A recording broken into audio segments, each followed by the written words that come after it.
The piles of shattering rock became fewer, then ceased altogether. Mendenbar heaved a sigh of relief and stopped to let the others catch up. Morwen was first. Good, she said, as she clambered over the last pile of rocks, balancing carefully to avoid spilling the bucket. I was beginning to think that rocky stuff was never going to end. Any sign of my cats?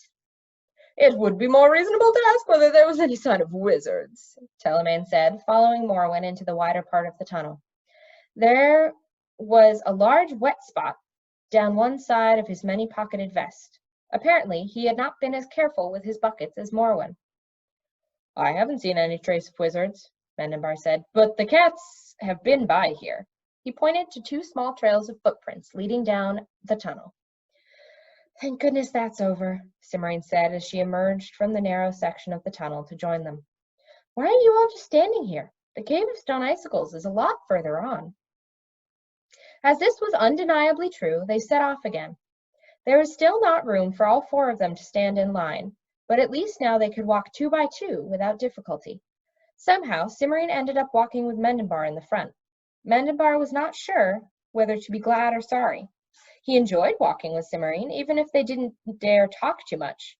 The wizards might have something listening for odd noises. On the other hand, being in front meant that he and Cimmerian were the ones the wizards would attack first, and Mendenbar didn't much like the idea of anyone attacking Cimmerian, although he knew that she could take care of herself. He had some time to consider this, for the tunnel was long and winding, but he found it hard to concentrate with Cimmerian walking so close beside him. He discovered that he wanted to put his arm around her as they walked, the one carrying the bucket of water, not the lantern, but somehow that didn't seem like the right thing to do when they were supposed to be watching for wizards. He'd never met a princess like Cimmerian before. He'd never met anyone like Cimmerian before. She was smart and brave and kind and loyal, and he liked her. In fact, he liked her a great deal. In fact, what do you guys think Mendenbar just realized? Suddenly, the light around Mendenbar dimmed. He stopped and glanced over his shoulder. The little globe that had been hovering over Telemaine's head had gone out. Telemaine, Mendenbar whispered. I didn't turn it out. Telemaine whispered back. We must be getting near the wizards. Mendenbar nodded without surprise. The atmosphere in the tunnel felt dry and magicless, and though they were still within the enchanted forest, he could no longer sense the threads of power floating invisibly in the air. He swallowed, hoping he would not have to do any spells in a hurry.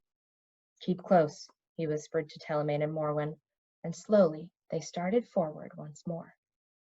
The tunnel bent sharply to the left, and then right, and then without further warning opened into a forest of stone pillars.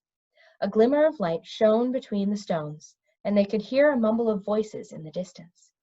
Hastily, Mendenbar covered the lantern with a corner of his cloak, so that it lit only the area just in front of his feet. Cimmerian dropped back. After a moment, she put her hand on his shoulder, and Mendenbar wondered briefly what she had done with the bucket. She gave his shoulder a brief squeeze to indicate that Morwen and Telemaine had taken their places. Then he heard her pick up the bucket again. Carefully, Mendenbar edged through the pillars toward the light of voices. As they drew nearer, Mendenbar began to understand what the voices were saying. I don't like this, grumbled one.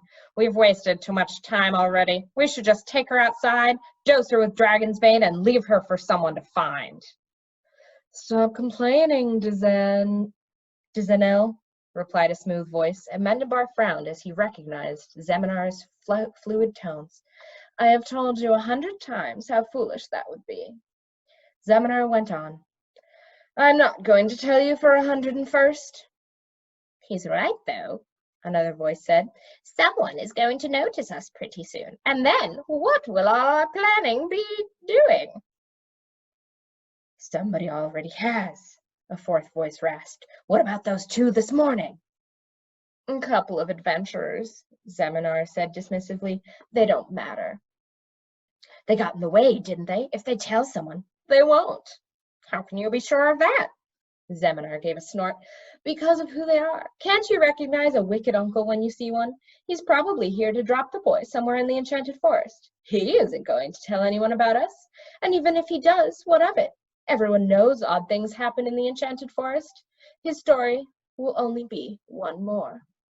Mendenbar was at the end of the stone columns, close enough to see the wizards if he peeked around a pillar. There were 10 of them, grouped about a small table at one side of an enormous cavern. Zeminar and 2 others were seated, while the rest leaned against the walls of the cave or stood in clumps close by. High above the wizards, hundreds of long, cone-shaped columns hung like stone icicles from the ceiling. 4 torches dangled from iron brackets on the wall, and a lamp stood in the center of the table, throwing shadows like dark fangs from hanging rocks. Partway across the cavern, a pale golden glow cut across the shadows like a drawn curtain. On the other side of the glow was a dragon, her wings folded along her back, her eyes narrowed into slits. Mendenbar recognized her at once, even without Simrian's hiss. She was the same dragon that they had seen in the magic window at the dwarf's house, Kazul, the king of the dragons. And that's where the chapter ends.